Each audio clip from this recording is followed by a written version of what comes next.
Avant de plonger dans cette histoire incroyable, pensez à vous abonner à la chaîne et à activer la cloche. Ici, chaque récit a quelque chose à dire, et vous ne voudrez pas en manquer un seul. Manhattan scintillait sous les lumières automnales, les gratte-ciel reflétant les néons comme des éclats de cristal. Dans le somptueux appartement Whitmore, le silence de la nuit était ponctué par le cliquetis des talons d'Emily Carter sur le parquet poli. Depuis 3 ans, elle travaillait comme employée domestique dans la famille Whitmore, accomplissant ses tâches avec une diligence impeccable, mais toujours dans l'ombre, invisible aux yeux de la haute société. Alexander Whitmore, héritier de l'Empire Whitmore Enterprises, descendit lentement les escaliers en costume noir parfaitement ajusté. Ses yeux, d'un bleu perçant, scrutaient la bibliothèque et la grande salle de réception avec une tension à peine contenue. Il devait se marier avec Isabella Harrington, fille d'un magnate rival, un mariage arrangé destiné à unir les deux familles et consolider leur fortune. Mais à mesure que le jour du mariage approchait, Alexander sentait le poids de la cage dorée qui se refermait sur lui. Chaque sourire obligé, chaque toast dans sa future vie semblait étouffer quelque chose en lui, une liberté qu'il n'avait jamais voulu sacrifier.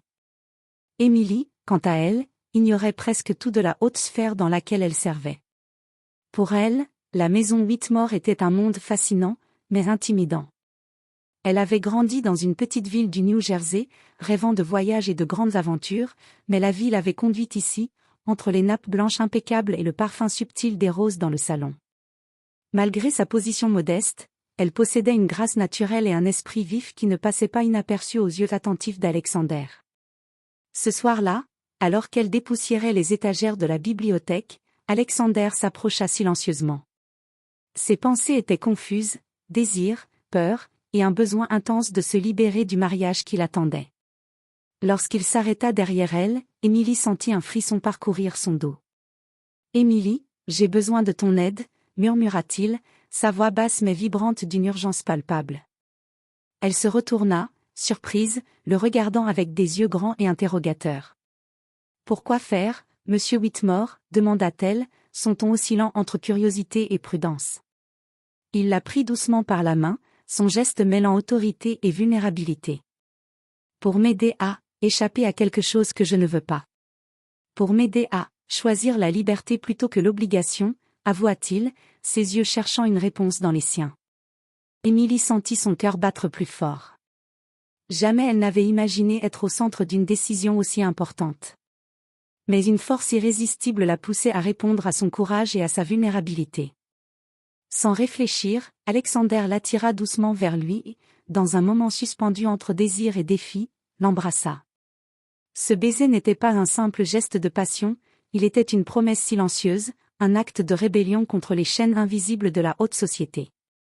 À cet instant précis, dans la bibliothèque baignée par la lueur des lampes antiques, Alexander comprit qu'il ne pouvait plus ignorer ce qu'il ressentait pour Emily, il était tombé amoureux. Et dans le cœur d'Emily, une étincelle d'émotion et de courage naquit également, marquant le début d'une histoire où l'amour défierait toutes les conventions. Le lendemain matin, Manhattan semblait étrangement silencieuse pour Alexander Whitmore. Le soleil traversait les grandes fenêtres du salon principal, illuminant les meubles en acajou et les tapis persans, mais aucune lumière n'atteignait son esprit tourmenté. La perspective d'un mariage arrangé avec Isabella Harrington le pesait toujours comme un fardeau invisible. Chaque sourire qu'il devait offrir, chaque mot qu'il devait prononcer pour satisfaire sa famille et la haute société lui paraissait artificiel, vide de sens. Emily Carter, fidèle à ses habitudes, passait avec son chariot de nettoyage, le visage illuminé par la simplicité de ses gestes. Son uniforme impeccable ne cachait pas la grâce naturelle de ses mouvements, et Alexander se surprit une fois de plus à l'observer discrètement, admirant sa concentration et la délicatesse avec laquelle elle manipulait les objets les plus précieux de sa maison. Cette fois-ci, l'impulsion fut plus forte que la raison. Alexander s'approcha, son cœur battant à un rythme effréné. Il savait que ce qu'il s'apprêtait à faire était interdit, dangereux même. Mais la simple idée de passer sa vie avec Isabella, par obligation et non par amour, lui était insupportable. « Emily » murmura-t-il en posant une main sur son épaule. Elle sursauta légèrement et leva les yeux vers lui, ses traits marqués par la surprise et une lueur de curiosité. « Oui, monsieur Whitmore » répondit-elle, la voix tremblante d'un mélange de prudence et d'étonnement. Alexander l'attira doucement vers la bibliothèque, un lieu qu'ils partageaient rarement seuls. Le parfum des vieux livres et du bois ciré emplissait l'air, créant une atmosphère intime et presque irréelle. « J'ai besoin de ton aide, pas pour les affaires de la maison, mais pour quelque chose de bien plus important. Pour moi, pour mon cœur, confessa Théil, les mots sortant avec une honnêteté brutale. Émilie sentit son pouce accélérer. La peur et l'excitation se mêlaient dans un tourbillon qu'elle ne comprenait pas entièrement. Elle savait qu'Alexander Whitmore était un homme puissant, habitué à obtenir ce qu'il voulait, mais dans ses yeux, elle vit autre chose, une vulnérabilité rare et précieuse. Sans réfléchir, il posa doucement ses mains sur les siennes et la rapprocha.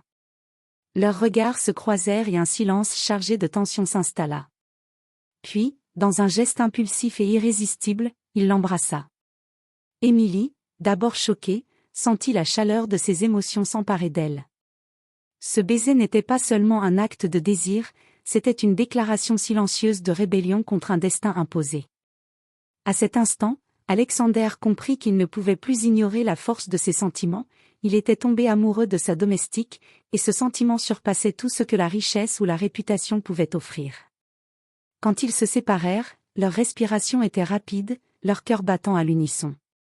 Émilie savait qu'il venait de franchir une ligne dangereuse, mais un frisson de courage et de désir l'avait envahi.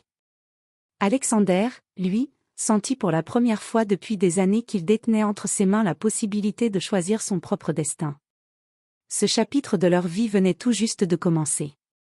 Le chemin serait semé d'obstacles, de jugements et de dangers, mais pour la première fois, ils ressentaient tous deux l'étincelle d'un amour interdit, mais irrésistible. Les jours suivants, Alexander Whitmore ressentit un mélange d'euphorie et d'angoisse. Chaque matin, la simple idée de revoir Émilie le faisait vibrer d'une émotion nouvelle, mais il savait que leur lien était dangereux. La haute société de Manhattan, avec ses codes et ses attentes, n'accepterait jamais qu'un héritier de sa stature tombe amoureux d'une employée. Pourtant, plus il la regardait, plus il sentait qu'elle était devenue indispensable à son équilibre émotionnel. Émilie, de son côté, essayait de reprendre son quotidien avec prudence. Elle savait que ses sentiments étaient dangereux pour elle aussi. L'écart social entre eux était immense, Alexander était milliardaire, habitué aux cercles les plus fermés et aux mondanités les plus exigeantes, tandis qu'elle avait grandi modestement dans le New Jersey, sans privilèges ni réseau. Pourtant, chaque regard qu'il lui lançait, chaque mot murmuré dans les couloirs de la maison, allumait en elle une flamme qu'elle ne pouvait plus ignorer. Un soir, Alexander organisa une réception somptueuse dans le salon principal. Isabella Harrington était présente, vêtue d'une robe scintillante, entourée de sa famille et de riches invités. Chaque sourire qu'elle offrait était calculé, chaque geste précis. Mais Alexander ne voyait qu'Émilie, qui passait discrètement pour servir les invités. Sa démarche, sa grâce naturelle et son calme apparent captivèrent toute son attention. À un moment, Isabella fit une remarque perfide, clairement destinée à rabaisser Émilie devant les invités. « Tu devrais apprendre à rester à ta place, Émilie, » dit-elle avec un sourire faux et cruel. Le silence tomba sur la pièce, et tous les regards se tournèrent vers elle. Émilie sentit la honte la submerger, mais avant qu'elle ne puisse répondre, Alexander la prit par la main et la conduisit dans un coin isolé de la pièce. « Ne l'écoute pas, » murmura-t-il, ses yeux brillants de détermination. « Tu es bien plus que ce qu'il pense. » Et, dans un geste audacieux et public, il l'embrassa devant tous les invités. Le choc fut immédiat. Les murmures parcoururent la salle, les visages exprimant surprise, indignation ou curiosité. Mais Alexander ne se souciait pas des jugements.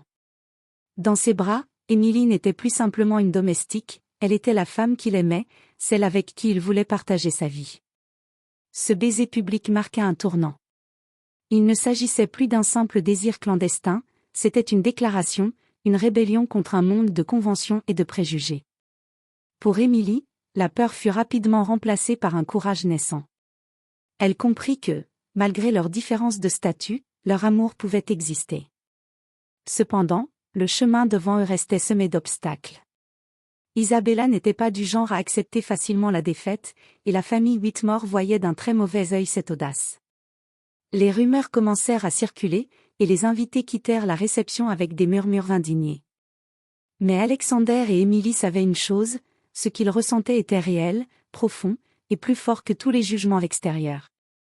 Dans le silence de la bibliothèque, après le départ des invités, Alexander prit Émilie dans ses bras et murmura.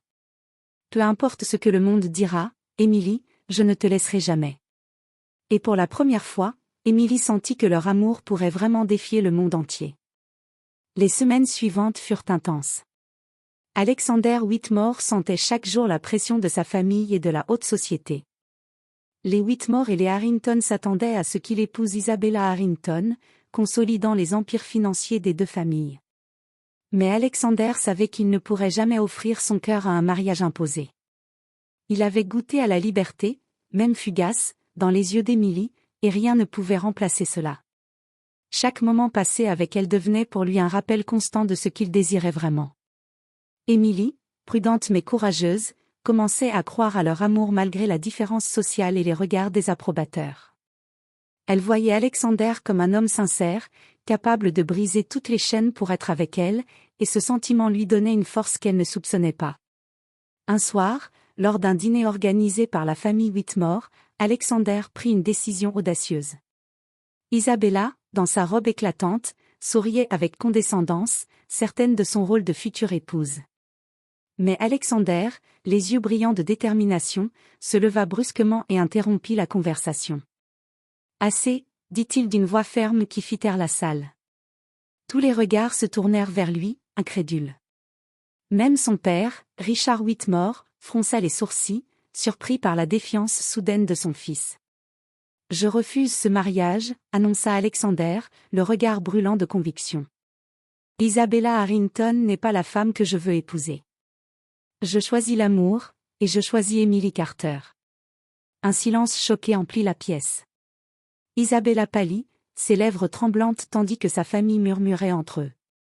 Émilie, stupéfaite et anxieuse, sentit son cœur battre à tout rompre. Elle n'avait jamais imaginé être reconnue publiquement de cette manière, encore moins comme l'élu du cœur d'un Whitmore. « Alexander », murmura-t-elle, la voix tremblante. « Es-tu sûr ?»« Plus sûr que jamais », répondit-il, serrant sa main avec une intensité qui ne laissait aucune place au doute. Le scandale éclata. Les invités chuchotaient, les proches tentaient de raisonner Alexander, mais il resta immobile, ferme dans sa décision.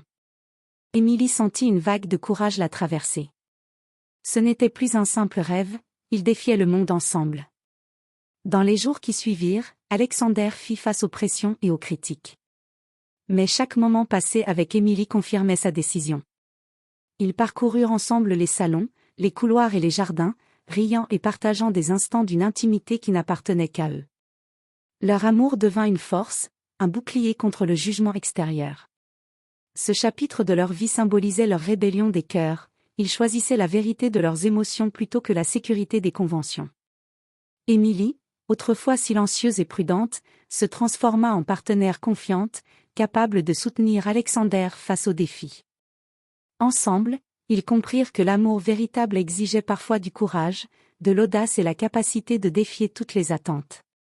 À la fin de la journée, alors qu'ils se tenaient seuls dans la bibliothèque, Alexander murmura. « Nous avons choisi la voie la plus difficile, Émilie, mais c'est la seule qui en vaille la peine. » Et Émilie, le cœur rempli d'émotion, comprit qu'ils étaient désormais prêts à affronter tous les obstacles, ensemble. Les mois passèrent, et la rumeur de leur relation se répandit à Manhattan comme une traînée de poudre. Certains murmuraient avec désapprobation, d'autres avec curiosité, mais Alexander et Émilie avaient appris à ignorer les regards et les jugements. Leur amour, loin de s'affaiblir sous la pression, s'était renforcé. Chaque obstacle rencontré, chaque critique, chaque conseil de prudence, ne faisait que les rapprocher davantage. Émilie avait changé. De jeune domestique réservée, elle était devenue une femme confiante et déterminée, consciente de sa valeur et de sa force. Alexander, quant à lui, s'était transformé en un homme libre, capable de défier sa famille et les conventions pour suivre son cœur. Ensemble, ils formaient un duo indestructible, une force imprévisible face à un monde qui valorisait l'apparence et la richesse plutôt que les sentiments véritables. Un soir d'été, sur la terrasse surplombant Central Park, Alexander s'agenouilla devant Émilie, tenant une petite boîte en velours bleu. La ville brillait autour d'eux, mais pour eux, seul l'instant existait. Emily Carter, dit-il avec une intensité qui fit trembler son cœur, je t'aime depuis le premier jour où je t'ai vu. Veux-tu m'épouser et partager ma vie, loin des contraintes, loin des jugements, seulement nous deux? Emily, les larmes aux yeux, sentit une vague d'émotion et de bonheur l'envahir. Elle hocha la tête, incapable de parler, mais son sourire était plus éloquent que 1000 mots. Oui, Alexander, oui, murmura-t-elle enfin, la voix tremblante mais ferme. Ils s'embrassèrent sous le ciel étoilé, un baiser chargé de promesses et de liberté retrouvée. Les mois suivants, ils organisèrent une cérémonie intime, entourée de quelques amis proches et de ceux qui les avaient soutenus. Pas de faste ni de protocole imposé, seulement l'essentiel, leur amour. Lorsqu'Alexander glissa la bague au doigt d'Emily, il sut que ce moment surpassait tous les mariages arrangés qu'il avait connus. Il ne s'agissait pas de richesse, de pouvoir ou de statut, mais d'un choix sincère et profond. Emily, rayonnante, comprit que la véritable richesse n'était pas dans l'or ou les bijoux, mais dans la liberté de vivre et d'aimer pleinement. Les mois qui suivirent furent remplis de voyages, de rires et de projets communs. Manhattan, avec ses lumières et ses tours imposantes, devint pour eux un terrain de jeu, un lieu où ils pouvaient créer leur propre histoire, loin des attentes et des conventions. Leur amour, né dans l'interdit et la rébellion, était désormais leur plus grande victoire. Et dans le silence d'une bibliothèque baignée par la lumière des lampes antiques, Alexander murmura une dernière fois à Emily. Nous avons défié le monde pour être ensemble, et maintenant, rien ne pourra jamais nous séparer. Emily posa sa tête sur son épaule, souriant, sachant que leur amour, né dans le risque et la passion, durerait au-delà de toutes les conventions et tous les obstacles. Ensemble, ils avaient triomphé, et l'avenir s'ouvrait devant eux, rempli de promesses et de bonheur partagé.